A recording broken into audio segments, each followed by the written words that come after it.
Hello, everyone. How are we doing? Great. Everyone can hear us okay and see everything?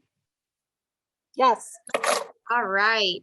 Well, thank you so much for joining us today for John's second session. We are talking about nutrition and hydration. Let me change my slide here.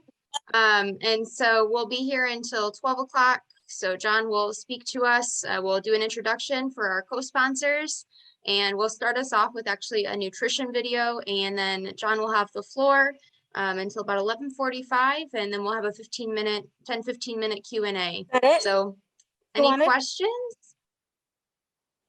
All right, don't forget to sign in for today's session. So this is the code that you need to scan in to sign in.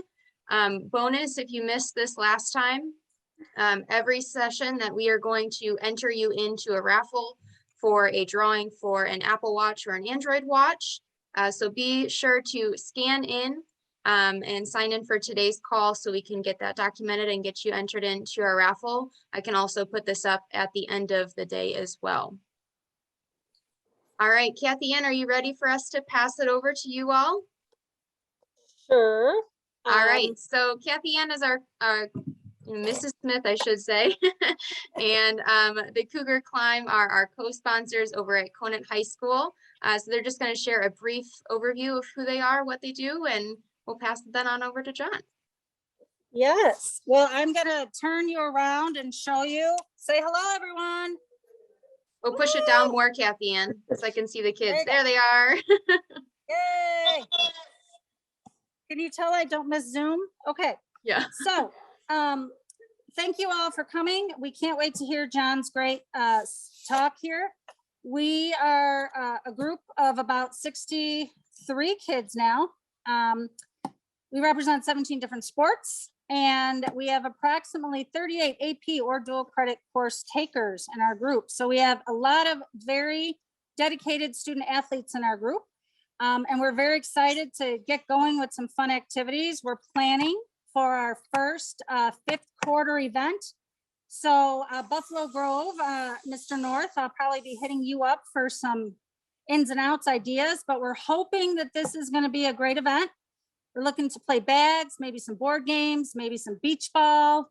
Can you tell I'm an English teacher, all that alliteration going on there? So that's who we are. And what we're hoping to do is really learn how to be strong athletes and share that with our teams. Tomorrow night, Mr. Kane is hosting his parent speech for winter sports. And we have about 5 student athletes here in our club that are going to help share about the science modules and the important work that we learned from John Underwood. And that's it. Thank you so much for sharing. So exciting. All right, so we will start this off with a nutrition video that actually came from a HP chapter and organization in Butte County, California. And it's a really great overview of what we'll be sharing about today in terms of nutrition. So hopefully the sound works. Please let me know if you can't hear it, but here we go.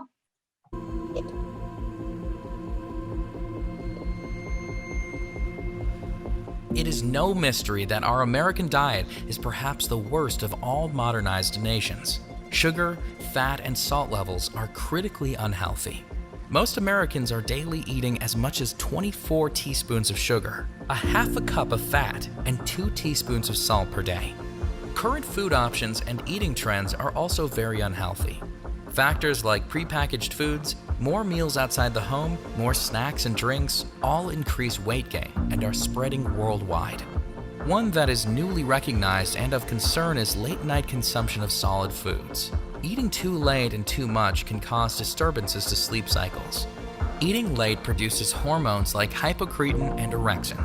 These hormones have influence over the circuits of sleep.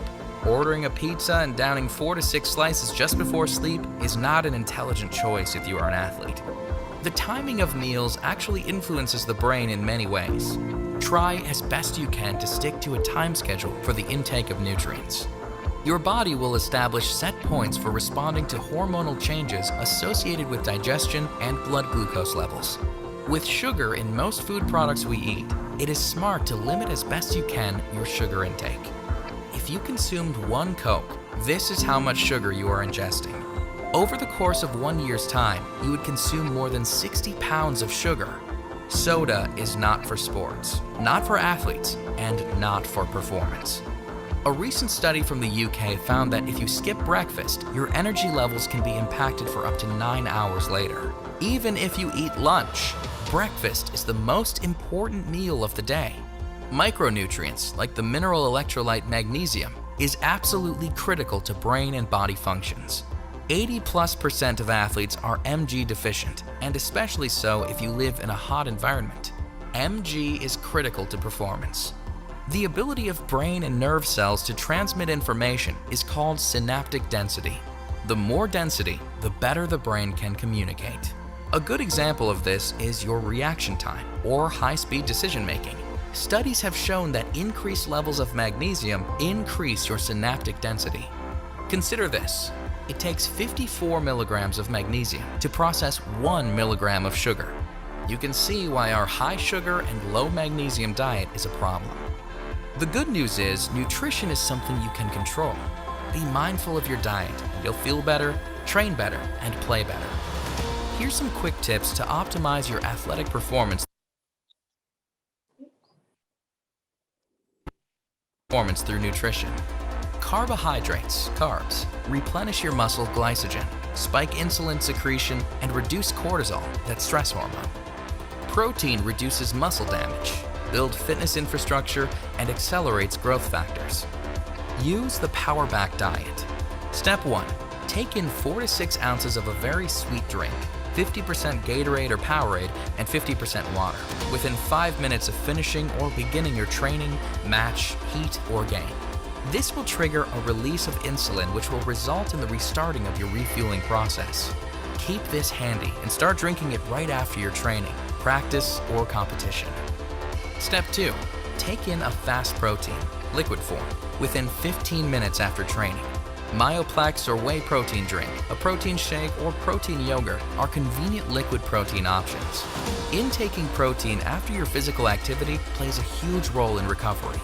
Protein intake accelerates positive factors in muscle and helps determine whether training effect will be optimal.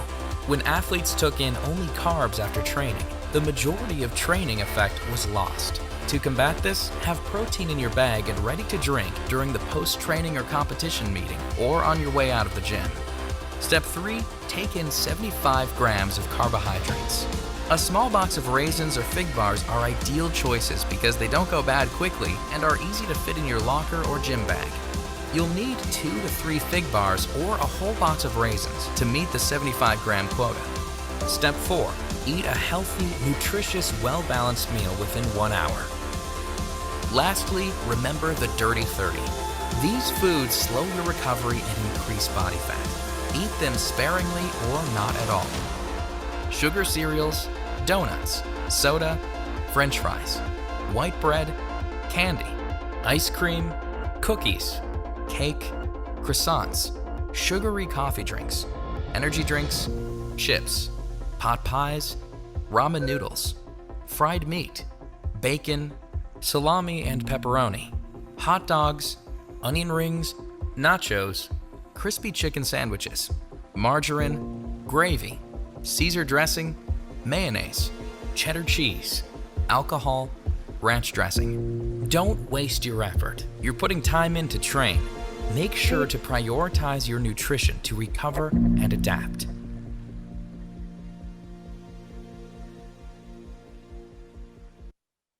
All right, it's just a really nice overview video of some of the things that we might dig in deeper to today with John.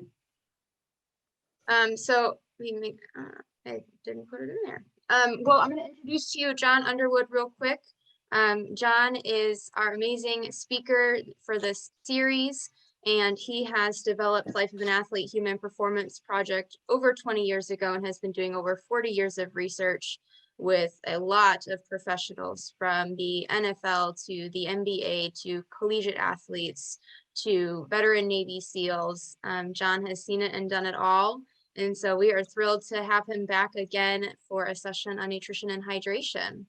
So John, take it Thank away you. with your, Thanks. I think we're going to start on the Power Back diet, right?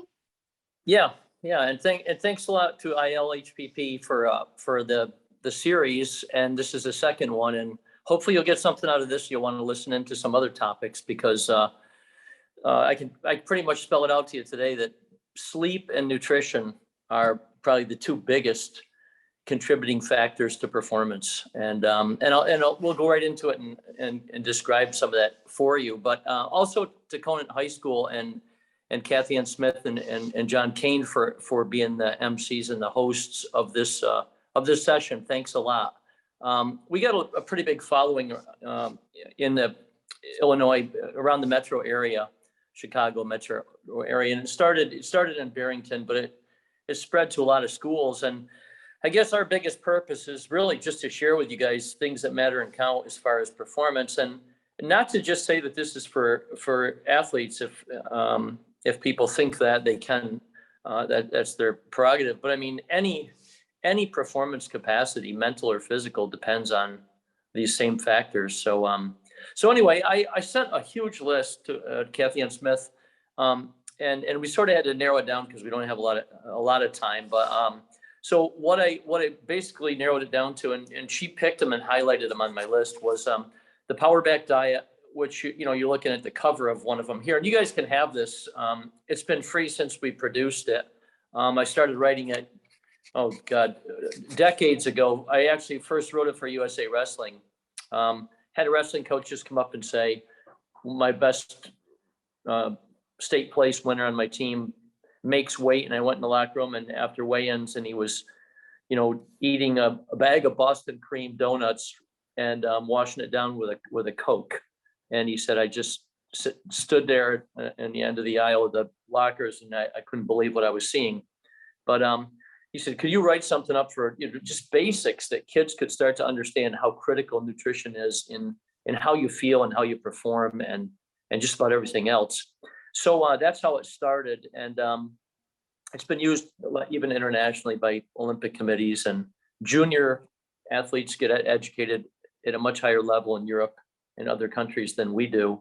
We sort of have to figure it out for ourselves. So just to say this to you all, I don't guess that most people are dealing with a nutritionist firsthand.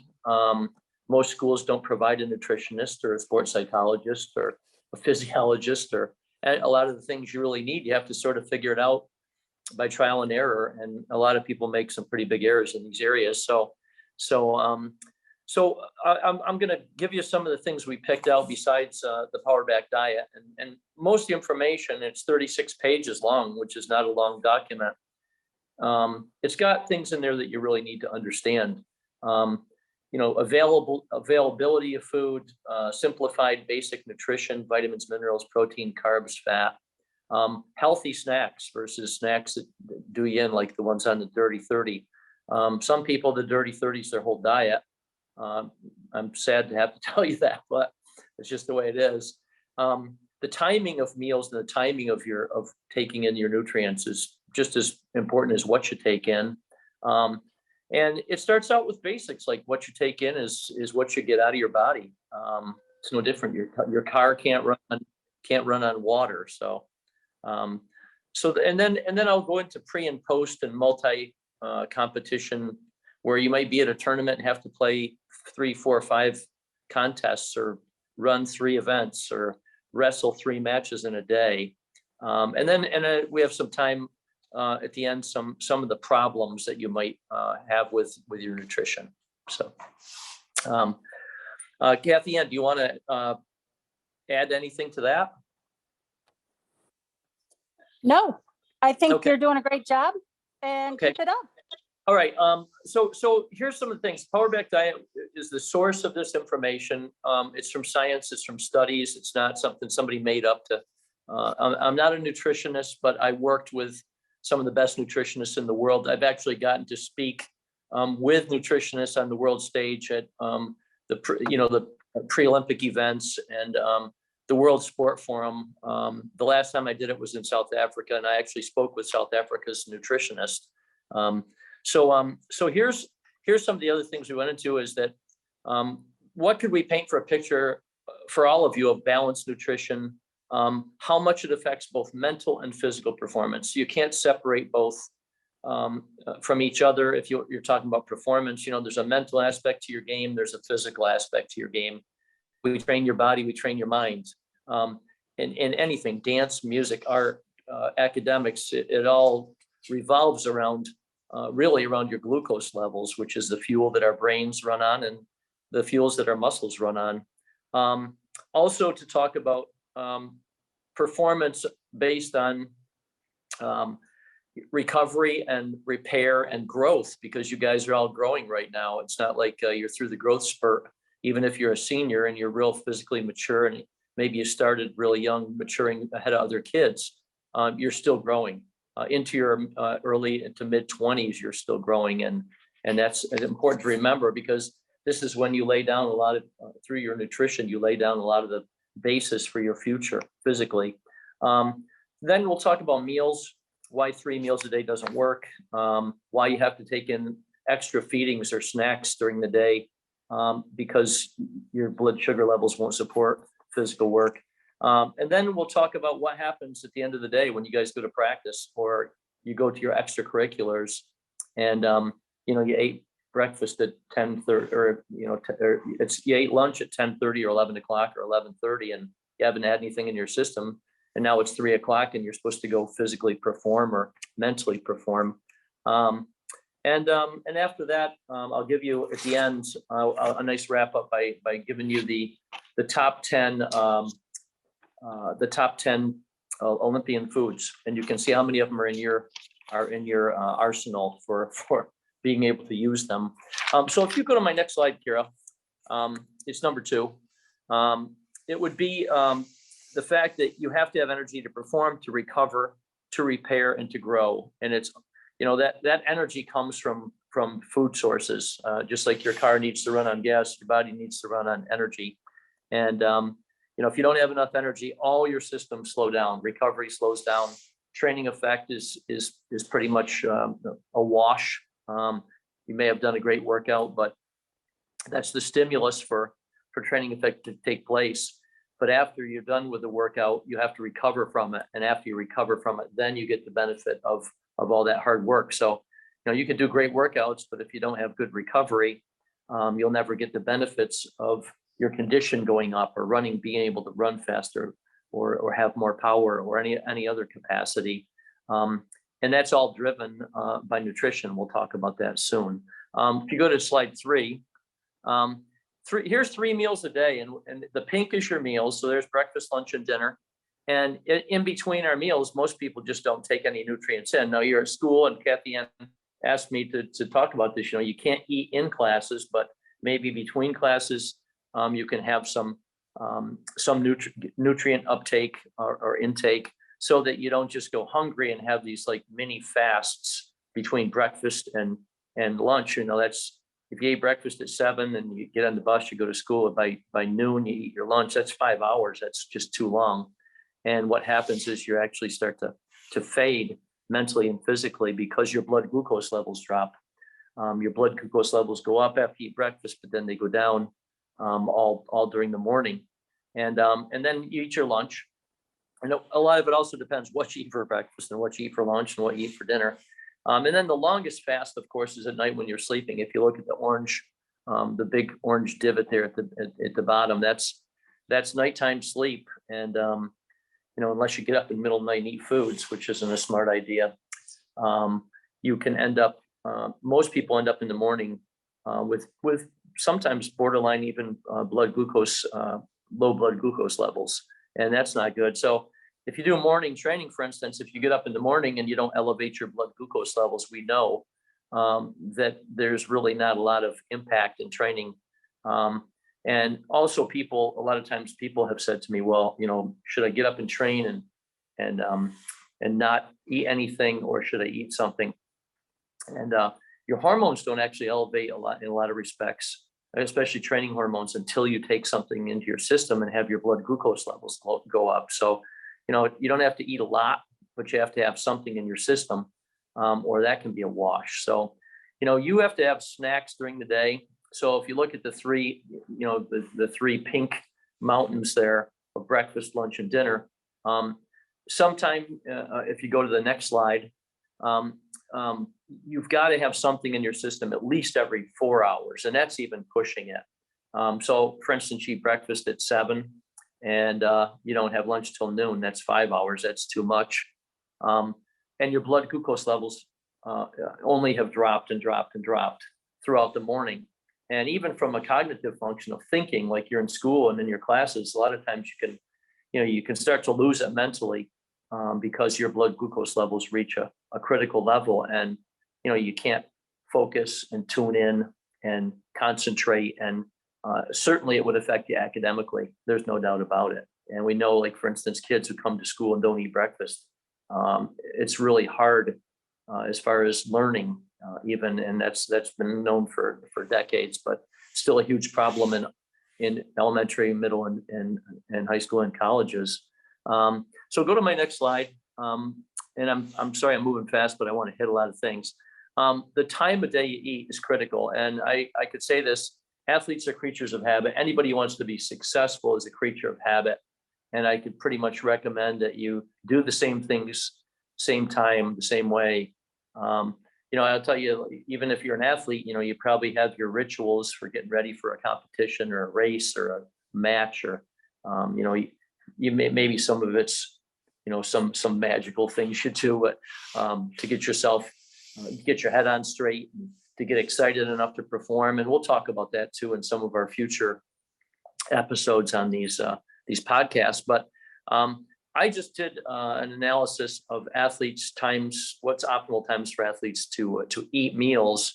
And it's actually here, if you look at this, I did this when I was in residence at the Lake Placid Olympic Training Center. So we're not just winter sport training center. We had athletes from all sports using those facilities, especially on their way to Europe for competitions. They would stop over and kill a few more time zones from the West Coast and so forth. Breakfast 7-11, lunch came out at 12:38. A lot of times because athletes are training in the morning, so they get back sort of late for lunch, and dinner at 6:10. And if you look at that graph, it has that, like, the yellow zone there. When you get past about 8 o'clock at night, if you take in a lot of solid foods, it can be a real problem as far as causing some sleep disturbances. And it's not a real good idea to chow a lot of heavy food and have it sitting in your digestive tract late at night. And so, like, you heard about that in the little video that Butte County produced.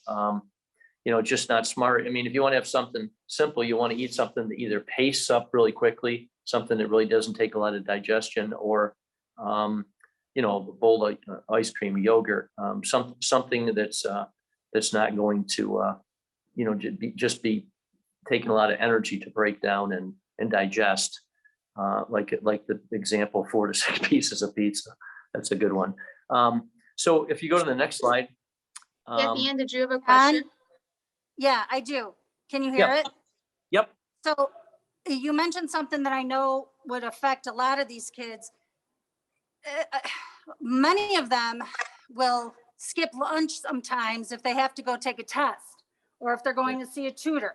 And so we tell them that it's not optimal, but, like, what do you suggest in those situations? Or when they get home from a contest or a late practice because they're sharing gym space, how can they combat that and not be eating their healthy meal at, say, 8 o'clock at night? Is that pretty accurate, guys? Like, that's a typical AP student athlete day. Yeah. And we've run into this. It's the same conundrum that you have when you're a very conscientious student, and you got to get sleep, because that's one of our future topics too, how important sleep is to all these processes for performance. But you've got to figure out a way to get nutrients in. If you don't have nutrients in and your blood glucose levels are dropping, you're literally all your mental and physical functions are dropping with it. And so even a few bites of a power bar, some fig bars, some dried fruit, some in between walking to take the test, or drinking straight glucose, which would be in Gatorade or Powerade, and that's in your bloodstream and elevates your blood glucose levels very rapidly. or fructose, even fruit sugar. So you got to be careful what you pick. You don't want something that takes too long to break down to get the glucose into your system. But I look at, being a conscientious student, being in activities, being in sports, all these different things that are stacked on your back. It can be a real shell game to try to figure it out. In the Power Back Diet booklet, which, as I said, 36 pages long, we didn't want to make it so long that people would say, I don't want to read a whole book about nutrition. There's a lot of great examples on healthy snacks, how to elevate your blood glucose levels. So I would encourage you to delve into that. And I'm actually going to show some things I think that'll answer some questions that you have along those lines. So if you go to my next slide, here's again the 3 meals. If you look at, there's breakfast and lunch. I mean, let's forget dinner because that's going to happen at, when you get home the end of the day when you're probably burned out and crashed. But if you could put in a snack, probably the best time to put it in is between 10 and 10:30 in the morning, and maybe 1 or 1:30 in the afternoon. and a lot of our activities after school begin at 3. That's sort of like the universal time for getting out of school and heading for the locker room or heading to activities or, dance, music, all those different things that we could be involved in after school. But it's sort of, instead of having just 2 big peaks from your blood glucose levels going up from breakfast and down by lunchtime, and then you take lunch and it goes up again, then by just about the time you go to practice or get out of school, it can be at a critical level. So we ended up going and we had a huge project in New York State. We got our state athletic association to mandate this program. So I said, let's find out what % of kids are coming to practice with borderline low blood sugar levels that just don't support anything, especially training effect. And it was 21% of kids that came with borderline blood glucose levels, meaning they had had lunch or maybe not. And by the time they got to practice, that's the one out of every 5 people. And that's not going to help your team. It's not going to help you. And you're certainly not going to make a lot of progress if that's an issue. So really start to think about that. College, we actually did the same study with some colleges we were working with through their human performance projects that they run on their campuses with their professionals, and theirs came out at 24%. And that's because colleges, you will train later in the afternoon than high school. Usually the training time for colleges is 3:30 or 4, or sometimes even 5. And a lot of colleges actually have moved their training to morning because that's when you're freshest and more rested and the hormone levels are higher and so forth. So that's why morning training is so beneficial to athletes. All right, so there's another one, and this was from a project we did with Baylor University. Their football team was ranked 4th in the country that year, and this was they had a lot of problems at Baylor after that, and sort of set them back. But I went down and we worked with their human performance people, and they did a huge study to look at what were the biggest contributing factors. And one of the things that came out of it was that nutrition, which in effect is your blood glucose levels, your blood sugar levels from what you take in with your meals, and sleep were the 2 biggest indicators of their success on the field as far as total quality movements that they made. Total quality movements is a term they came up with during the study, which is all the positive things you do.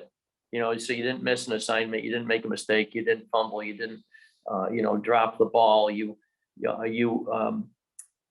It would be like in a sport, you could measure it very easily, for instance, in basketball, because it's all stats. You score more points, you make more, you make less turnovers, and so forth and so on. So they calculated everything they did. They filmed everything. They filmed practices, games, and so forth. And pro teams do this stuff too. So, your glucose levels, which are feeding all your, fuels for physical activity, power outputs, endurance, speed, explosive power, everything, and also all your mental capacities. That's critical. Okay, you can go to my next slide. And there's glucose. So we can store glucose. We can store glucose in muscles, but we can't store glucose in the brain. And the brain runs exclusively off one substrate, glucose, which is from what you eat, mostly from the breakdown of carbohydrates, believe it or not. But your stored muscle fuels, since muscles can store glucose, you can store it in your liver. You can have it in your bloodstream, floating around in your body, and you can also store it in your muscles. Your stored muscle fuels, if you're doing bursts of energy, like a hard workout or like high outputs, sprints and so forth, or a competition, last about 30 to 40 minutes, then you're out of it. In endurance sports at a lower intensity, those fuels can last anywhere from 60, even with Olympic athletes, up to 90 minutes. Your fuels can, you can burn them efficiently and so forth. But that's the main fuel you got. It's like a car runs on gas, your body runs on glucose, and that's important to know. Also, your mood, as your blood glucose levels go down, your mood goes down. If you ever had a workout where you sort of like halfway through, it turned like nasty and you just felt like, well, I'm not into this anymore and whatever, I'm not feeling it. That can even affect low blood sugar, affects your mood. I think everybody knows what it feels like to have had low blood sugar levels where you just feel like really lousy and lethargic and no energy and sleepy, and a lot of times you even yawn when you have low blood sugar levels. So as far as the brain, the next slide, your brain runs only off blood glucose. Couple sips of, like I said, a couple of sips of sport drink is a direct line for you getting glucose back in your system the quickest. And the percent that those drinks are made actually are at levels that go right into your system, right to your brain, and also can actually bring you back from feeling pretty lousy when you have low blood sugar levels. So, drinking water is great because you hydrate, but you also can add in glucose. That's why we mix glucose drinks 50-50 with water. And that's about the concentration that's just about optimal for people. If you go to the next slide, the biggest simplification for your diet, you'll see this in the Power Back Diet, because you're all going to get a copy of it that you'll be able to get off the ILHPP website, as well as access that video if you want it. I was with a really good friend of mine. He was the head of sports science for Finland. And some kids at my running camp asked, well, nutrition's so complicated. How can we understand all this? We're just young runners. And he drew a plate he drew a fork and a knife.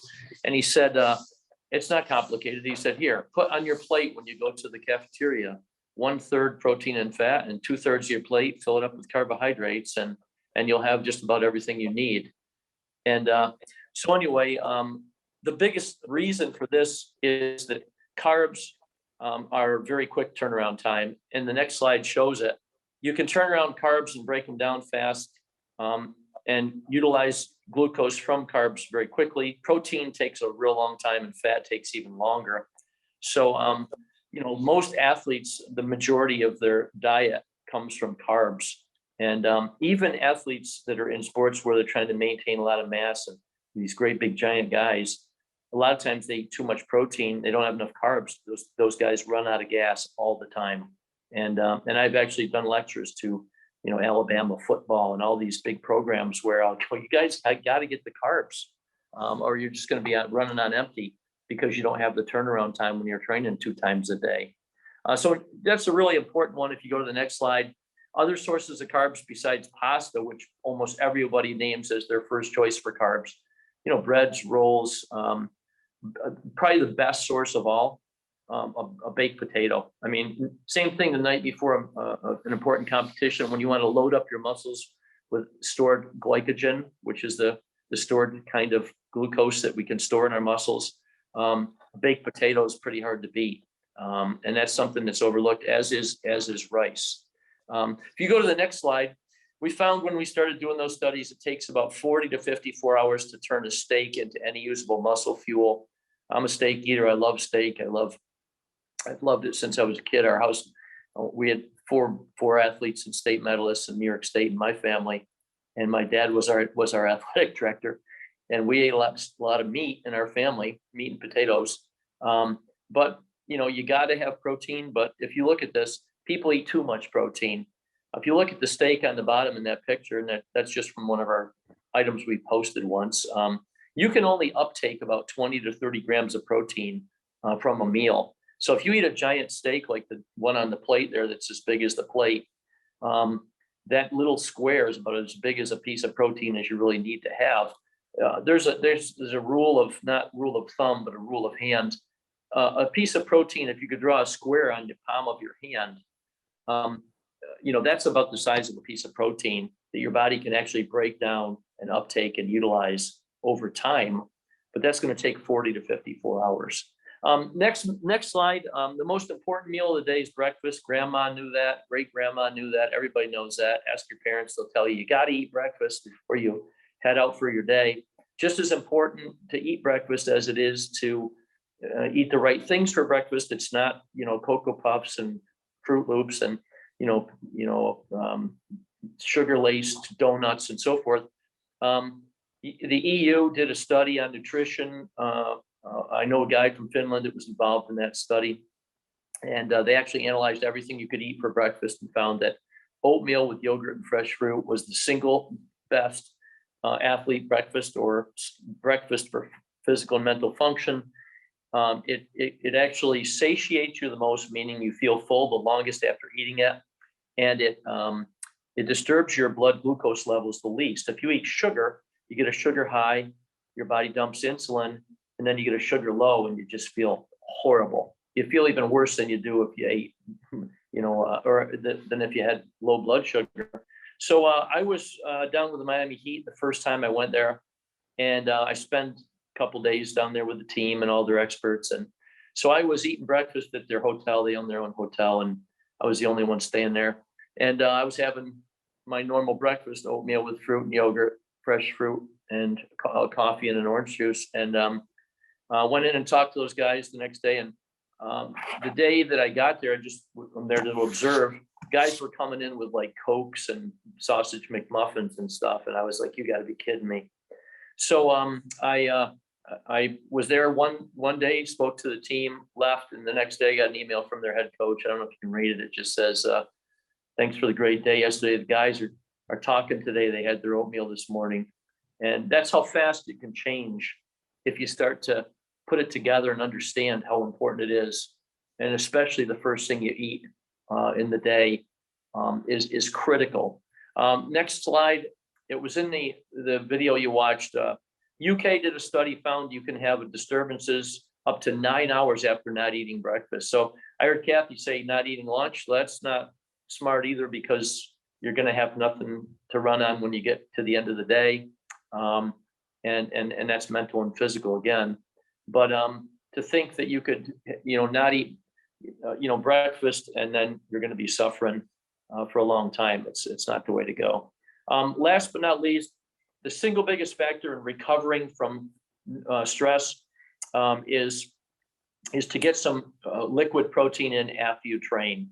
If you go to the next slide, as much as 70% of recovery from a hard workout or a hard game, or doing something really physically exhaustive, is within 10 minutes after you finish doing the act of greatness and winning something, or beating a guy that you never thought you were going to beat or whatever, and then you got to come back in the finals, is to get in 12 to 16 ounces of liquid protein, chocolate milk, whey protein, if it's a legitimate brand, or yogurt or something, some liquid form of protein is optimal.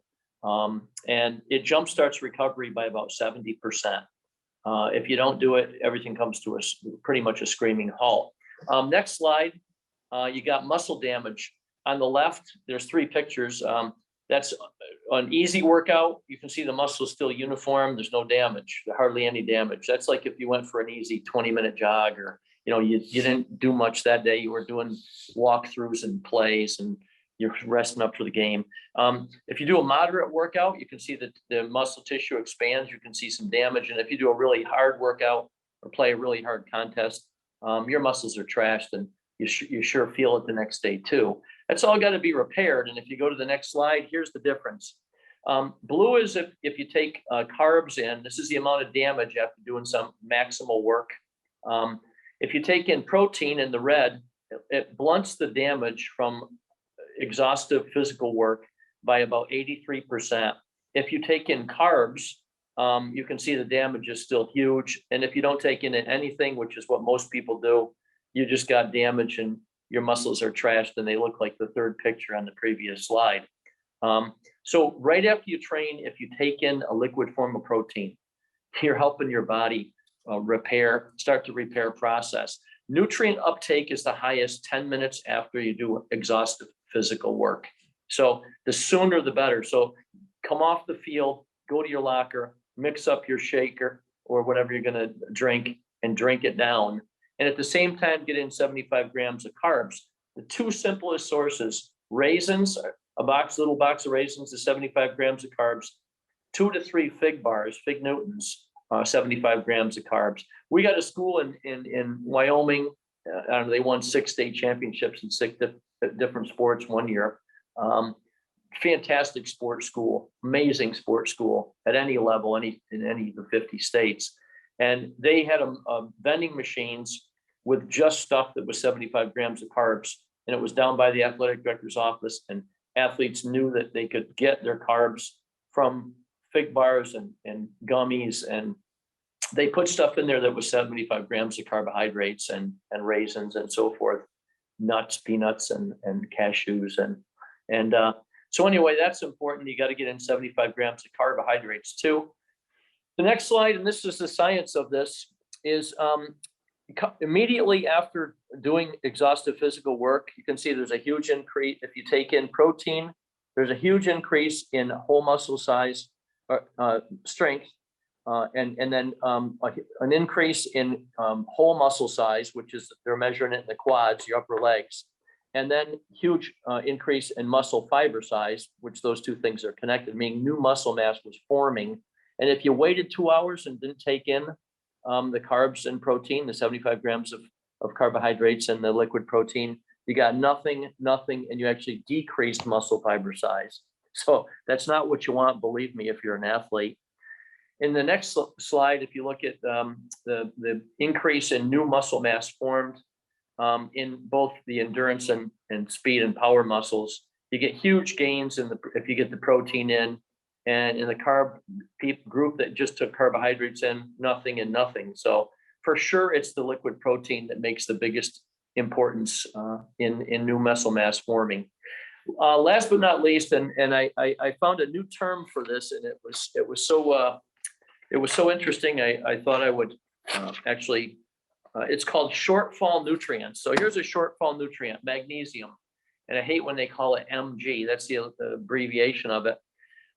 If you look at athletes, about 80% of athletes are magnesium deficient. Magnesium is also an electrolyte, believe it or not just a mineral, but it's critical to 300 functions in the human body, and 200 of them are in the central nervous system. So think about that. Magnesium, if you look at the first picture on the left, that's a person who has very low levels of magnesium. And what you're looking at is what we call synaptic density. It's the connections and the communication ability between brain cells. After 2 weeks on magnesium, you can see how much more connections there are. And then they stop taking it for 2 weeks. They're heading back to where they were. If 80% of athletes are magnesium deficient, and a lot of it is because you lose a lot of it in your sweat, you cannot believe the difference when you start taking magnesium. And there's too many things that happen to even imagine that you weren't taking it and you were an athlete. So that's one. I'm going to say another one that I told Kathy and I would mention, where to get your calcium from. You're laying down 90 to 95% of your skeletal mass right now in your teen years into your early to mid 20s. It doesn't happen later. If you don't have any source of calcium coming into your body, milk, yogurt, and dairy products and so forth, where are you getting it? What's going to happen when you didn't lay down, instead of laying down 90 to 95% of your skeletal mass during these important years, you laid down, 45%. Well, I can tell you, you're going to be sorry later in life. And it's a much bigger problem in females than males. And that's also why we see so many more stress fractures in females than males, especially in those teen years. I've worked a lot with endurance athletes and some fantastic high school runners all over the country. And I always am checking the, iron and calcium and so forth. Last but not least, the last slide, just so you guys, then you can maybe ask some questions. Top 10 Olympian foods. I did surveys at the Lake Placid Olympic Training Center and the Chula Vista Olympic Training Center in California, outside San Diego. Here were the top 10 athlete foods: oatmeal, eggs, bananas, steak, yogurt, tuna, pasta, peanut butter, trail mix. And it used to be cottage cheese. It got surpassed by salmon. I don't know hardly any athletes who don't eat salmon. I think maybe you hate seafood, or you hate fish, or you hate salmon. But I'm just saying that's a fantastic food source for athletes worldwide. So I said earlier, maybe you don't know what to eat. The Power Back Diet booklet, just read it. If you care about performance, instead of texting at night or watching some YouTube stuff, just take and read a couple pages before you go to bed. You're going to get so many good ideas that are going to help you eat better, feel better, and perform better. And that's anywhere, not just on the playing fields. So let's open it up for whatever questions you have. John, I've got a question. Can you hear me? Yes. Yep. So, John, this is Kip at Buffalo Grove. I'm in the room with a couple of wrestlers who just started their season on Monday. And I know that we've had conversations about this in the past, and I actually had a baseballer last month who asked a similar question. So you run off to a tournament, you're in for 3 or 4, maybe 5 matches if you've got to wrestle back and get your way all the way to the championship. How are we going to navigate that experience, knowing that everything else has gone well? I've 8 hours of sleep. I'm eating breakfast. I'm shooting for, maybe 4 meals during a day. But in that moment, on that Saturday morning and afternoon, Yep. What can I do to navigate that? Yeah, you can't overeat. You don't want to have too much food sitting in your gut. But again, food choice is going to be really critical. And we actually wrote up, and you're asking a great question. And I was a wrestler when I was in high school. It was actually my best sport. And so back then we lost a lot of weight too, which was unhealthy. And now I think they've got a better grasp on that. But here you go. We put an example in our Power Back Diet of being at a swim meet, and you're swimming 5 events, okay, 4 events, 5 events. It's the same thing. In a sport like wrestling, the power outputs, the time duration, the power outputs. What happens is your stored muscle fuels are, after the first match, are pretty much gone. And so then you just have to exist and run on the foods that are going back in, that are being restored. So in between matches, you've got to do a mini version of get some nutrients in to get your blood glucose levels back up, to get your hydration back up. And you don't, there's 2 things I always say to athletes. You don't chow a lot of food and have a whole bunch of food sitting in your gut. And you don't, if you're drinking drinks, you don't gulp, you sip, right? And I mean, all day long tournaments and competitions, you're talking sipping 50-50 Gatorade or Powerade, the original product, mixed half and half with water. It'll take care of the glucose. It'll also take care of your hydration. But then you have to go with simple carbs and maybe fruit sugar, but it has to be non-acidic fruit. You don't want to be using oranges and grapefruits and stuff that's got a lot of acid to it. Bananas are fantastic. Raisins, peaches, something that has high fructose. Again, you know why the peanut butter is on here for one of the top 10 Olympian foods? I don't know any athletes, unless they have a peanut allergy, that aren't taken, in their gym bag from the training center when they've got, a morning training and then afternoon training. Peanut butter and jelly sandwiches are fantastic. But even there's great suggestions on that example, Kip, of a swimmer at a meet, and he's got all these trials, finals, heats, all this for a whole day of competitions, and it's the same thing. And there's a whole bunch of examples. Okay, first race is over, do this immediately, then take this in, then take this in. It's no different. You have to, even after each match is over, you have to do a mini version of a warm down, right? Even if you're going to do 5 matches, you got to do it 5 times in a day.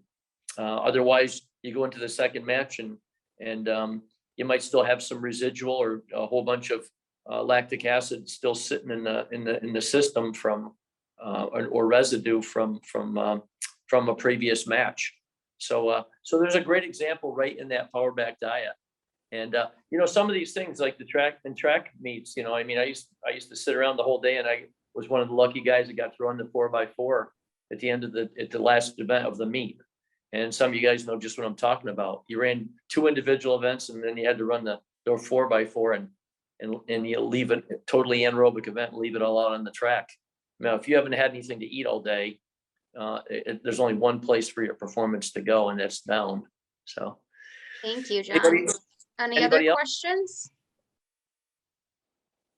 Got about 7 minutes, so feel free to Yeah, you can ask away. If you don't want to ask anything, Go go ahead. I'll follow up. So I totally understand the glucose and carbohydrate concept in between matches. To what degree is it going to be particularly important to hit protein? If I've wrestled a match in the morning, I know I've got to restore those glucose reserves, whether it's a sport drink or whether it's a fruit or fig bars. To what degree during the course of that day do I need to hit the protein part of that? Yeah, it's like if you look at if the protein, the purpose of the protein is that it so much blunts the damage, right? I mean, so you're going to do 5 matches, you're going to do some damage. It's the same thing if you're going to run 3 events or swim 5 events in a swim meet or whatever. You're going to the next day you're going to feel it. But taking in a liquid form of protein can blunt a lot of the damage. You also can take in some forms of protein that are solid, but you certainly wouldn't want to eat a solid piece of meat like steak or something. You'd want something that you could break down easier. And it's like maybe like cereal and yogurt. I mean, there's a great one. Even some kind of like pasta salad or pasta or something that you can break down easier.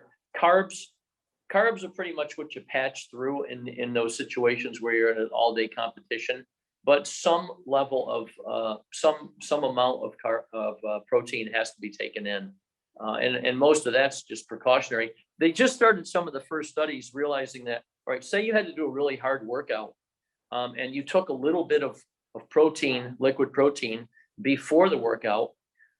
Will it blunt the damage when the workout's over? And actually what they found out is yes, it does. So before, like, you wouldn't want to do that on days where you're just doing an easy day, you're not doing a lot of damage. But if you have a really hard workout, say you're doing a really hard lift day, or you're doing intervals, you're a runner, you're doing a whole bunch of intervals, like coach says, hey, today's going to be a 10 on a scale of 10 day. We're going to really punch it today. Taking a little protein in, like whey protein or chocolate milk or something, can blunt the damage that's going to occur. And a lot of you guys have dual meets during the week, and then you got an invitational on the weekend. So I mean, you've got a constant situation where you got a competition, and you got to have a rest day the day before it. After the competition, you got a rest day after it, normally speaking, unless it's a pretty weak opponent. Sometimes you train through. So you got to employ these strategies, and it's a little bit of a shell game. But I mean, I used to be at wrestling tournaments, and we'd be there, from getting early in the morning until the finals were at night. That's a long time to be, just burning up fuels and not taking any in. And our coach, did the best he could with what he knew nutritionally.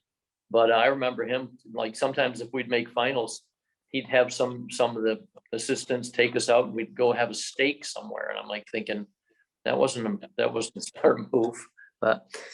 All it's- right. it's- Conan, Anybody I else? just want to make sure Conan or Grace Lake North, you guys have any questions with our 5 minutes left? Yeah, I was wondering, what are the recommended levels for magnesium, and how do you recommend they achieve those levels with diet or? Yeah, it's really interesting. If you read up on magnesium, and you can just go on some of these websites and just say magnesium in athletes, and you might stumble onto a vast load of articles you can read through, but about 400 milligrams seems to be a locked in amount of magnesium that actually starts to get your stores back up.